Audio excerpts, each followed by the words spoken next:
Arsenal win again at our stadium. Stay tuned to the very end to get my full thoughts on that loss, what went wrong, and just the state that we're in at the moment. But if you're new to the channel, don't forget to smash that subscribe button and do stay tuned and get involved in the comments. Very poor start to the season, 4 games in, just 4 points. That's our worst league start in 9 years.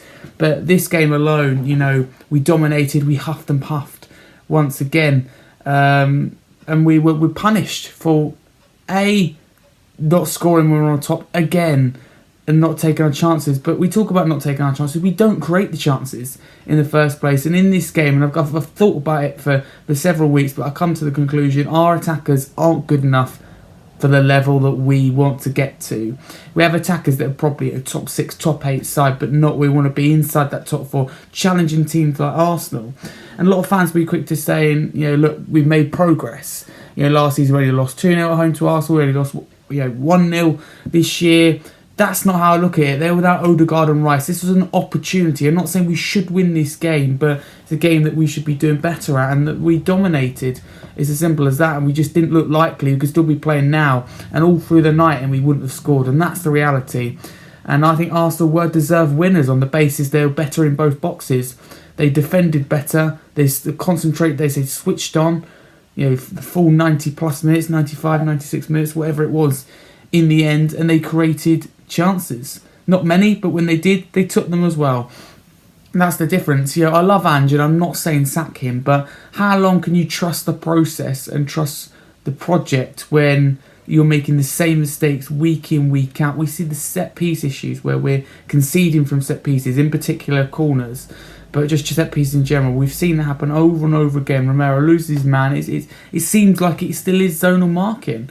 And any manager in any league, let alone for me the best league in the world, the Premier League, should be under pressure when you're making the same mistakes. It's simple as that. We're not killing games, we're not scoring when we're on top. And Ange alluded it after the game. He said, look, we're punished, we have all this dominance, we don't take our chances. But he's right. Where he's also wrong is we don't create the chances, as I said. That's the frustrating thing. But I've got some stats here. We've now lost 3 home games at home to Arsenal. That's shocking. Last 3 home North London derbies, which I think that's really bad, which means that Arsenal have also won more at our stadium than we've won at the Emirates. I think that's even worse because the Emirates has been there a lot longer.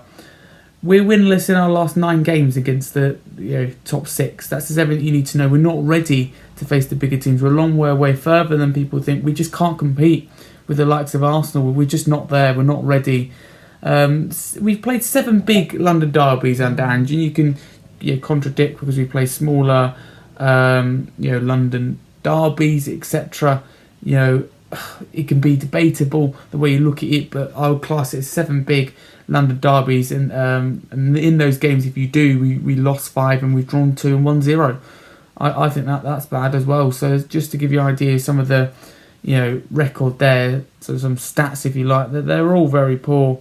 They're all very poor form, and it's not good. It's relegation worthy form. So how can you trust the rebuild? I'm not saying Ange Postecoglou out, because I think we all our games so far this season we dominated and we played well, but every single one of them we should have won, we should have scored, but we didn't, and we keep switching off. Okay, it happens a few times, but we've seen it happen several times last season and this season. I think we need to talk about the likes of James Maddison and his form. I think that the inverted fullbacks don't help him and they get in his way. Don't necessarily think it's all on him, but he's not the player that we signed, not the player that Leicester had. I feel like we've got a internet wish.com version of James Maddison. Werner I like, but I think looks poor. Johnson isn't doing enough. Solanke I thought was really good home debut. Impressive. I think there's one chance in particular the first half where we could have scored and he just took too long. That was poor on his part. Kulusevski I thought looked good, but still was wasteful and still not as good as he could have done. So, and our fullbacks were better in the second half, but still were being beat a lot in that game. So Arsenal, 1-0 to the Arsenal team, as they used to say, was a bit like that. They grinded it, but they deserved it. They worked harder. No, that's wrong. No, take that back. They didn't work harder for it. They were better in both boxes. They were resilient and stayed concentrated defensively. And the Premier League's a harsh league because Spurs should have won this game, but we didn't. and we've got to fix these mistakes, which we're not. It's not all panic yet. It's a really bad start to the season where we're in that bottom 6-7. It isn't good, but we're not panicking yet. It's just the fact that we should have won this. Massive opportunity of Arsenal having players out.